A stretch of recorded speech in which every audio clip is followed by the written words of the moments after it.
Hello and welcome. As a brief warning, there are parts in this video where I'll be talking about depression and suicidality. For substantial portions of my life, loneliness has been as much an aspect of my identity as it has been a specific emotional state. I didn't just feel lonely, I was lonely. In a way, I identified as lonely, incorporating my feelings of isolation into narratives about who I am and my place in society.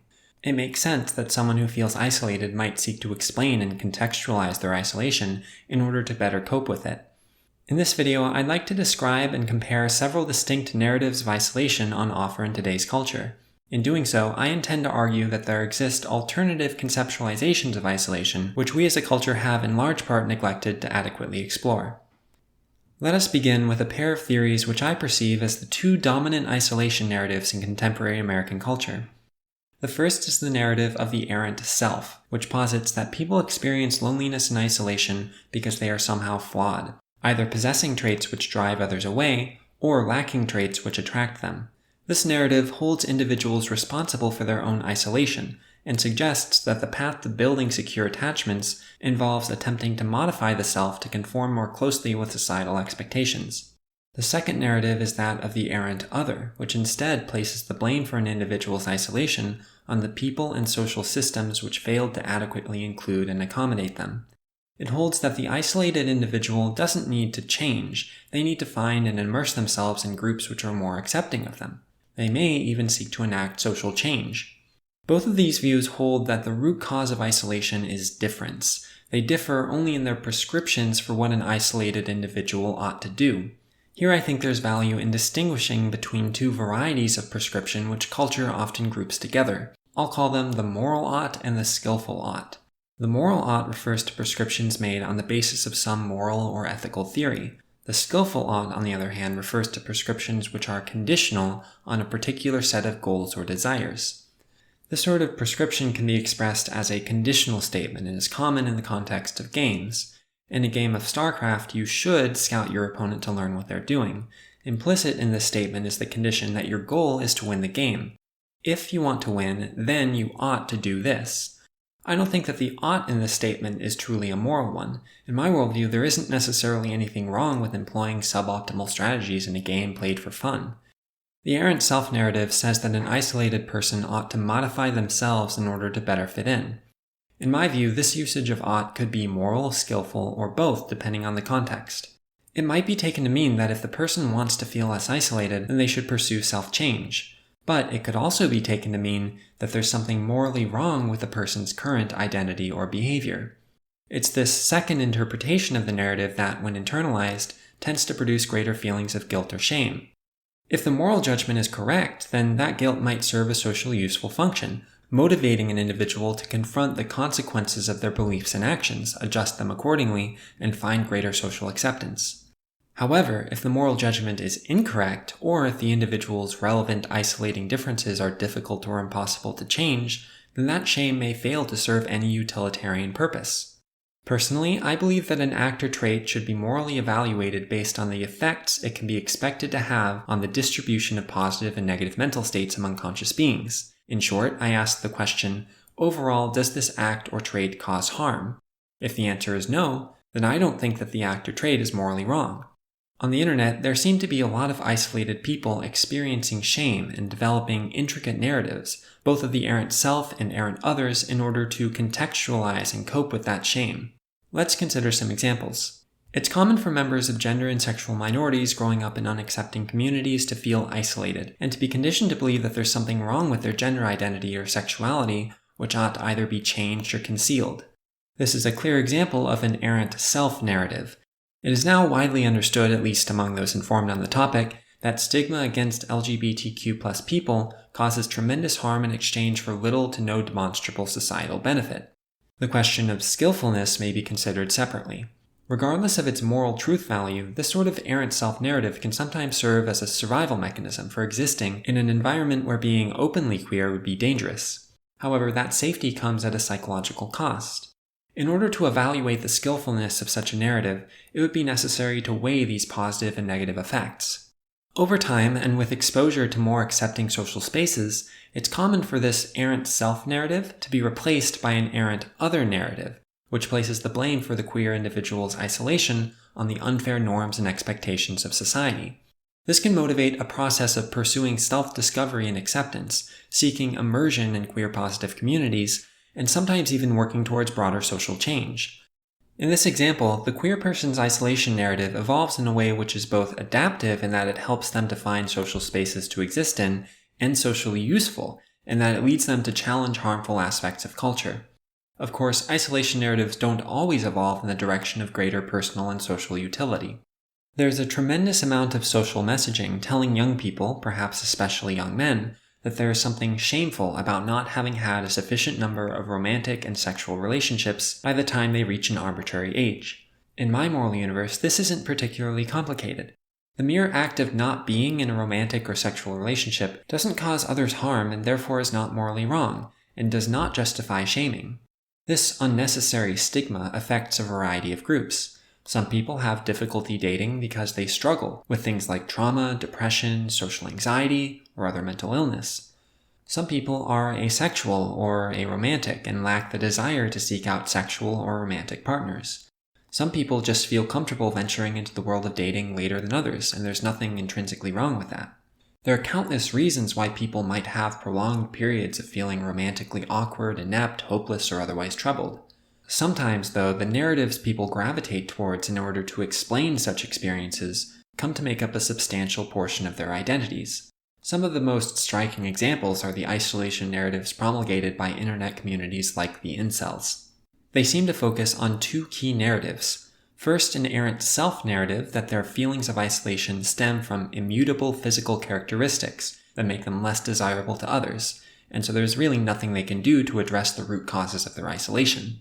Second, a web of pseudoscientific and conspiratorial errant other narratives about how the structure of society has been shaped and manipulated to deprive them of their attachment needs. Setting aside the question of truth, these sorts of narratives are transparently maladaptive in that they don't provide the people who cling to them with any plausible path to becoming less isolated. Incel narratives tend to give the impression that meaningful self-improvement would be difficult or impossible, while competing or supplemental isolation narratives are dismissed as delusionally optimistic. This can provide some initial comfort by validating people's pain and deep pessimism, but in the long run, it ends up producing much more suffering than it prevents. The intensity with which people cling to their coping mechanisms against isolation is indicative of the raw power of the experience of isolation. Humans have attachment needs, and when those needs aren't met, we can experience tremendous stress.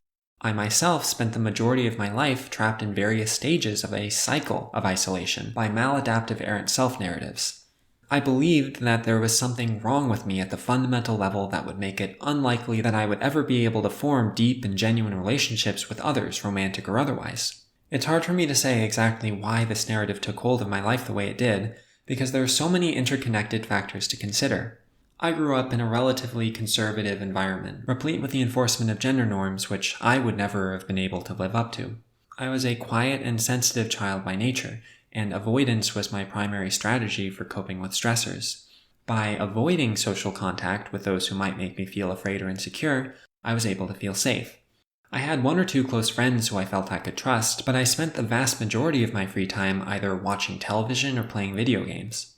I can still recall with ease that feeling of bliss when I would finally get home from school, sit down on a beanbag chair in my room, and rewatch an episode of some early 2000s cartoon that I'd already seen dozens of times.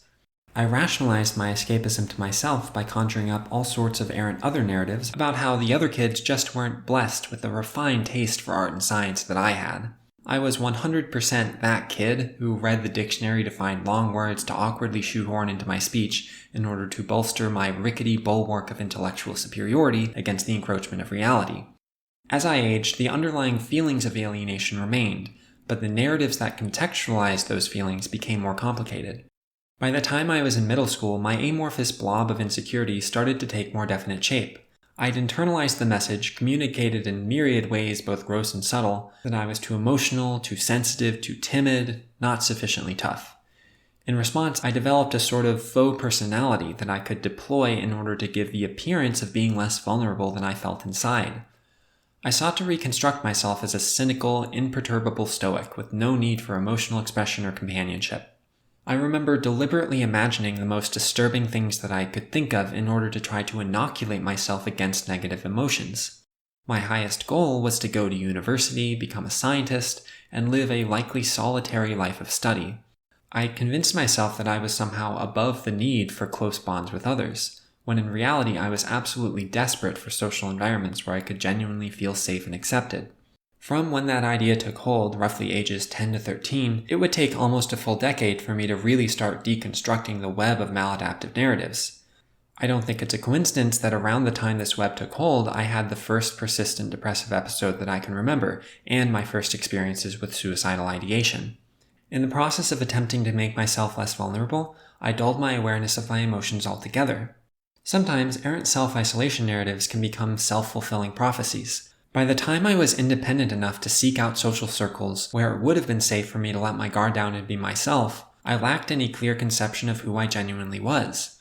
Perhaps the most painful part of unwinding all the false stories I told myself over the years was coming to terms with how much time and potential well-being I had squandered by trying to make myself into something I wasn't. How many potentially meaningful connections I had foregone in the service of false self-narratives.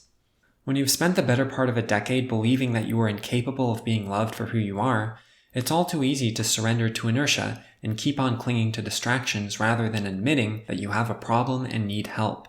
Even when I finally accepted that something needed to change and started taking my first tentative steps towards self-transformation, I was sometimes overwhelmed by the impression that I was fighting a losing battle. I feared that the pit of isolation I dug for myself might be too deep to ever truly emerge from. This channel has served to document a few aspects of my slow and awkward endeavor to reconstruct a version of myself that comports better with my innate qualities and inclinations. My interest in the Tulpa community and my decision to engage in the practice was, in part, an attempt to cope with feelings of loneliness. I plan to make a video at some point going into detail on how my thoughts on Tulpas have evolved. In short, I think that some of the techniques employed in Tulpa creation provided me with a sense of meaning and comfort during a period when I felt more isolated than I ever had before. I felt directed to pay closer attention to my thoughts and emotions, to adopt a more nurturing and empathetic attitude towards my own mind, and to explore aspects of my own identity that I had previously avoided addressing. Contrary to what some people seem to assume, I felt like the time I spent talking with Catherine made it easier for me to start reaching out to and talking with others, not harder. It's important for me to stress that I have no reason to believe that my experience is generalizable. There's currently very little research on the topic of Tulpa creation, and so my feelings should be taken with all the grains of salt appropriate for an anonymous online anecdote about a topic on the fringe of both culture and psychological research. As I intend to mention in every video where I discuss my mental health, I don't think that any single act has helped me more than finding a therapist who's a good fit for me. It was especially helpful for me to have someone knowledgeable and qualified there to assist me with processing my thoughts and feelings about my gender. However, even after a couple years of working to challenge my maladaptive narratives and develop healthier conceptions of myself and my place in society, it still took a long time for the actual process of meeting new people to start feeling anywhere close to comfortable. It's still something that can easily provoke my anxiety and insecurity. Very slowly, though, I started to meet people who I actually got along with as myself, and not as the mechanical shell of a person that I piloted through high school. As much as I tried to convince myself that I wasn't intrinsically flawed or unlovable, I found that I couldn't reason myself out of a belief that I didn't reason myself into. Those errant self-narratives formed because of the experiences that I had as a child, and at least for me, I found that nothing weakens them as effectively as the felt experience of being genuinely cared for. After years of searching, and to my own tremendous surprise, I was incredibly fortunate to find the person who I intend to spend the rest of my life with. For those still stuck in maladaptive isolation narratives, this might not seem like a particularly uplifting message. I have essentially said that the only way I managed to start letting go of my self-deprecating beliefs was for them to be falsified by experience. But in retrospect, the real turning point for me wasn't when I happened to meet the love of my life. It was when I decided to start exposing my isolation narratives to the possibility of falsification, actually putting them to a fair test by at least entertaining competing narratives, even if they didn't feel true at the time. I started out just by chatting with people in a mental health support Discord. So great was my trepidation at the prospect of reaching out to anyone in real-time chat about my feelings of isolation that it took me days before I worked up the courage to send even a single message. What I found was that, while not everyone seemed to care about me, some people did. and they did so even when all they'd heard about me was some awkward, panic-ridden walls of text. Posting these videos and getting a decent amount of really kind, compassionate responses helped me a lot too. Before long, I was making some actual friends, all on my own for the first time in my adult life. Eventually, I finally felt ready to start considering looking for a relationship, and by that point, while it still felt difficult, it didn't feel nearly as insurmountable as it once had. I didn't reject my isolation narrative on any single day, month, or year. Rather, once I accepted that my life was unlikely to change without me taking the uncomfortable step of doing something different, I allowed myself the flexibility of entertaining other narratives as a sort of experiment. Over time, I found that some of the other isolation narratives on offer to me were more appealing. Maybe I experienced isolation not because there was anything intrinsically wrong with me, but rather because I just happened to be a quiet, sensitive, queer child predisposed to social anxiety, growing up in a conservative environment with some family conflict. Maybe the pain of isolation doesn't always need to be destructive. Perhaps under the right circumstances, that stress could be channeled into introspection, growth, even transformation. Many human myths and stories feature solitude not just as a source of suffering, but also as a source of meaning. I think it's important for us as a culture to never lose sight of that. Thanks for watching.